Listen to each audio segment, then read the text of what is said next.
Hello and welcome to this month's Athletics Weekly Ask The Physio. I'm Paul Hobrough from Hobrough Healthcare, and I'm going to be answering your questions each month, as we have done for the last few episodes. And I've got three great questions this month. I'm really excited about these. So without further ado, let's crack on. So the first question, I'm just going to read out, it's a long one. You've treated a lot of elite athletes over the past few decades. What are some of the best lessons you've learned over that time?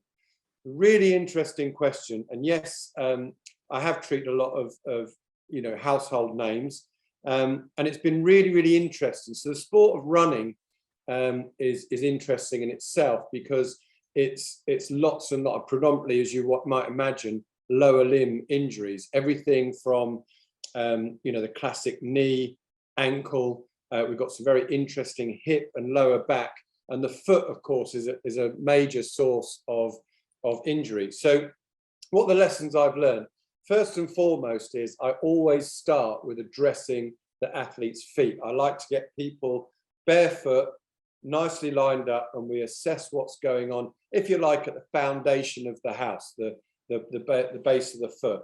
And that's not to say that I'm looking for, is there too much pronation, supination, but you can learn stuff by the way the toes are spreading. Some people get rotation at the big toe, which can tell you a great deal about what's going on further up the chain. And I often use the sort of the FITS system, PHITS, which is a way of analysing the foot in motion. So many of you have seen the force plate that people run over, but that's really good, because I like to see how the person stands, how they balance, how they walk, and then how they run. And then when you correlate all that information together, you get a really good understanding of what the sort of chain reaction of events is going to be up through the shin, through the knee, through the hip, and into the lower back.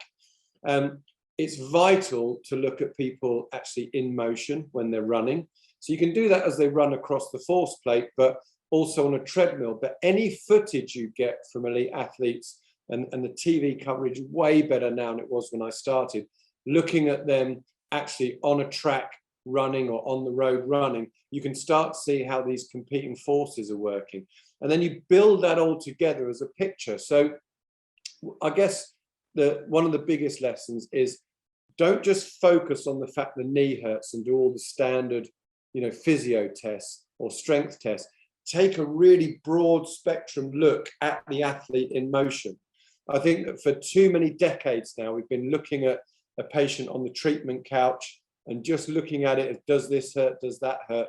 You've got to get all of this vast amount of information to then pull that onto what you're actually seeing on the couch and what the athlete is telling you. So a good example of thinking outside the box, an elite distance runner, female distance runner. I know she won't mind me mentioning her, but I haven't asked, so you can make your thoughts about who it might be. And we had this intermittent pain in the right quad, which meant she had to stop running. And so the natural thing would be to have just looked at the quad, maybe ultrasound scanned, even MRI scanned.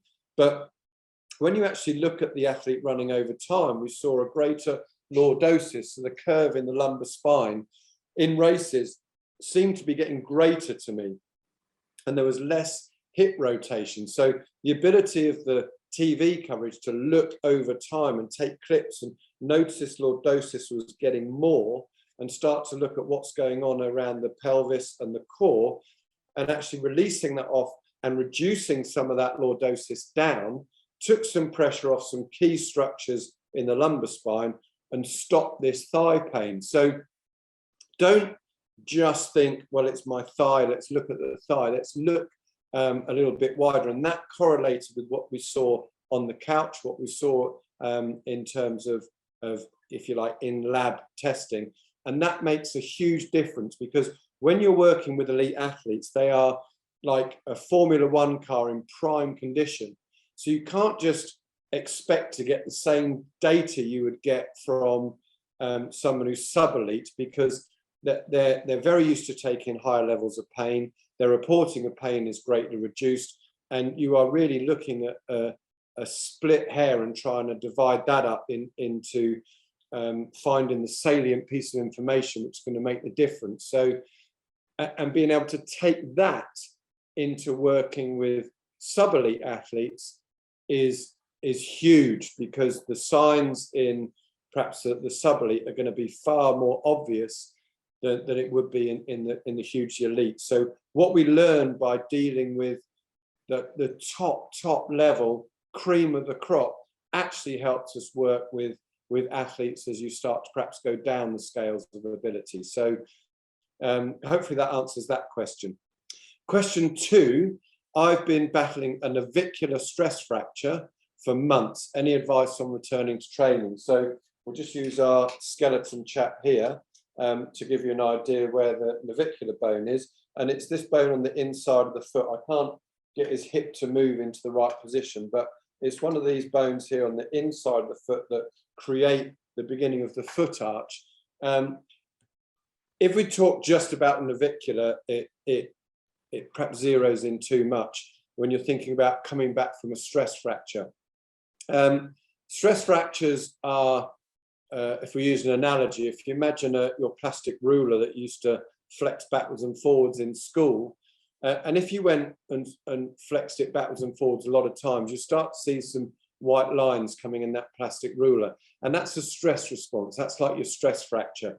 People hear fracture and they think snapped, broken.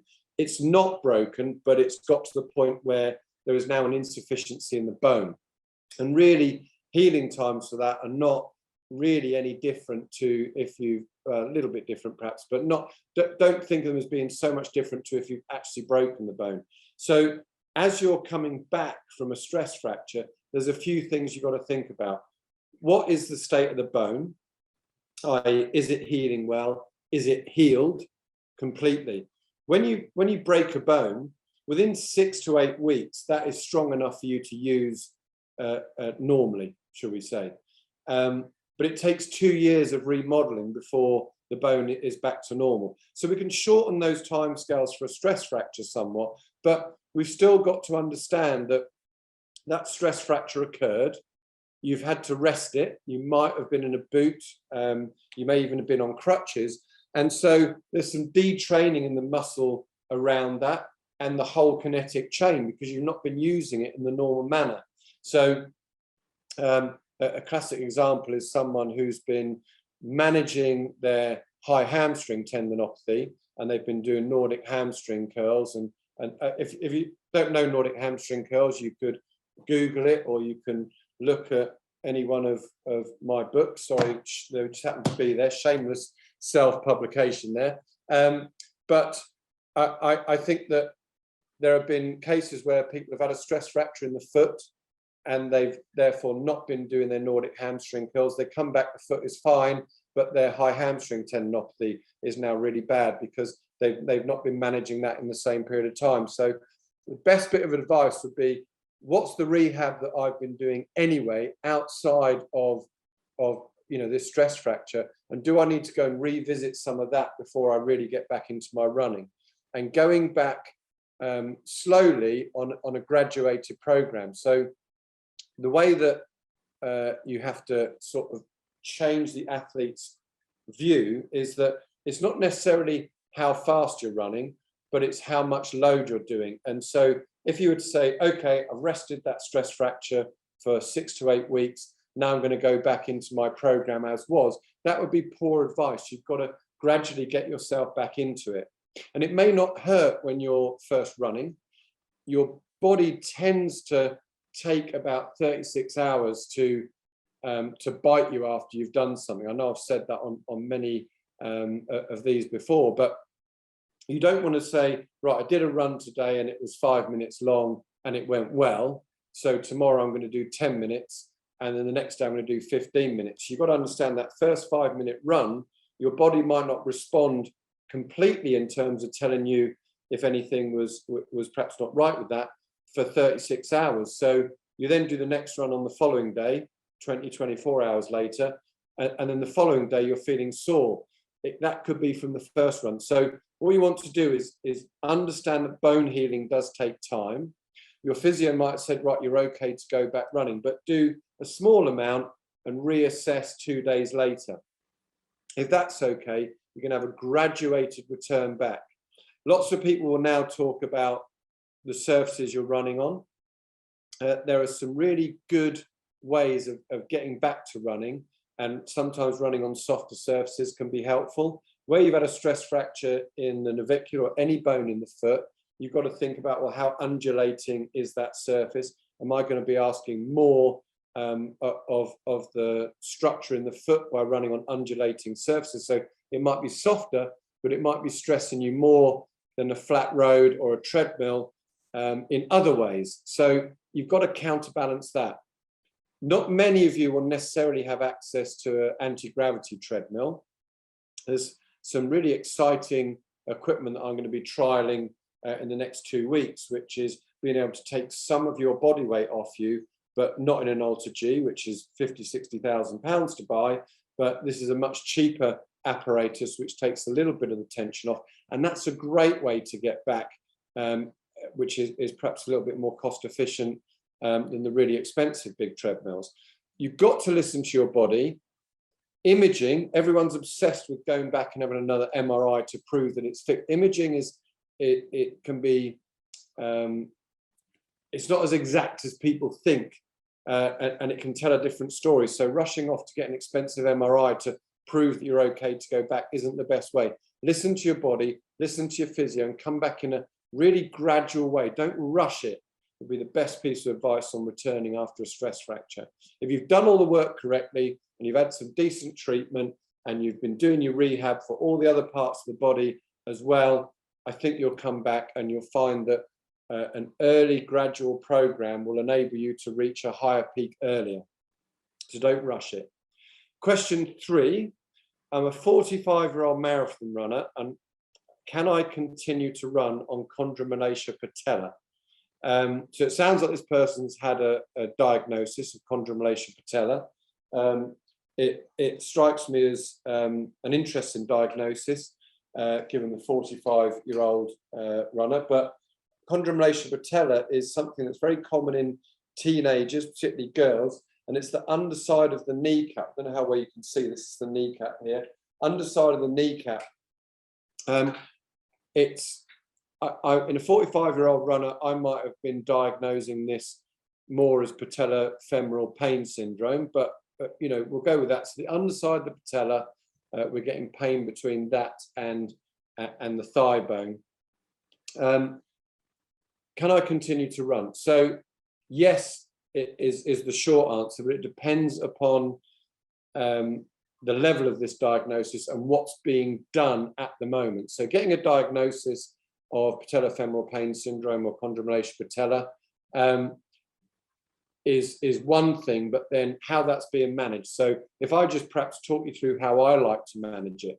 So first and foremost, there is sometimes some mistracking of the patella. The patella is designed to glide up and down in a groove that's created at the end of the thigh bone. And if it's not running true in there, it can be bouncing around and there can be some lateral movement. And so what we want to do is we want to try and reduce down that lateral movement. Strengthening the quads is one of the key factors. So if you've had a diagnosis of chondromalacia patella and you haven't done any strengthening of your quads, I would argue, what do you want to gain by going running? Because by going running, there's potential that you're going to aggravate this. If you are working hard to strengthen your quads, and there's a nice taping mechanism that you can use around the patella to perhaps reduce down some of that lateral movement, which can enable you to run with less irritation whilst the quads are catching up in strength. I don't recommend that you use taping on its own, and I think you've got to do some specific strength. Around chondromalacia patella, people talk about the VMO, the vastus medialis obliquus, which is the muscle on the inside of the quads. And they talk about activating and strengthening the VMO. Well, that comes from some, in my opinion, slightly outdated thinking, in that when you contract your thigh muscle, your quads muscles, is it possible to purely contract one of those quads? And there is a significant argument to say you can't just select one quad to contract. So when we're trying to activate just VMO, I would argue that that is an impossible task. You'll be activating all of your quads. Can you change the angle of your foot and the way in which you are working your quads slightly to try and load the VMO a bit more, that might be possible. If you would consider just thinking about strengthening your quads with squats, with lunges, with clock lunges, with side lunges, reverse lunges, and think about really strengthening your quads rather than necessarily going on a quads extension at the gym, and actually do more compound movements and start to build up the strength around your quads, instead of just trying to go back to running with tape around your knee. This is a much, much better approach. And if you have really good quads control, and you can do a really nice single leg squat, keeping your kneecap in line with your middle toe and your hips nice and level, you will start to develop the strength that will keep that patella in its groove without any lateral movement. And if you're really struggling with that, you would start to think about strengthening the foot. And again, you know, the plug is there's lots of exercise in here, but you can look at foot strengthening exercises. I've done a wealth of columns over the years in Athletics Weekly, where you can go back and look at some of the exercises we've done for plantar fasciitis or plantar fasciopathy. You go and look at some of the exercises I've done for knee pain and runner's knee, and these will all be really relevant to your rehab and will help you to get back running pain-free with this anterior knee pain. I hope that answers those 3 questions. I try and make these relatively short and sweet, so they're quick and easy to get involved with. I'm looking forward to your questions in time for next month's Ask the Physio. Please do get in touch. You can get in touch via Athletics Weekly in the meantime, and we'll try and answer some of your questions. But we're really enjoying this kind of interactive methodology of working with the readers of Athletics Weekly. So I do implore you to get your questions in. We've got enough time for 3, but we do try and work through your questions as well. So thank you very, very much. And I hope you're enjoying all the athletics that we're getting through, coming through on the TV now with the indoors. You're looking forward to the summer, and your own training's going really, really well. So from me, Paul Hobrough, have a great month, and we'll see you next time.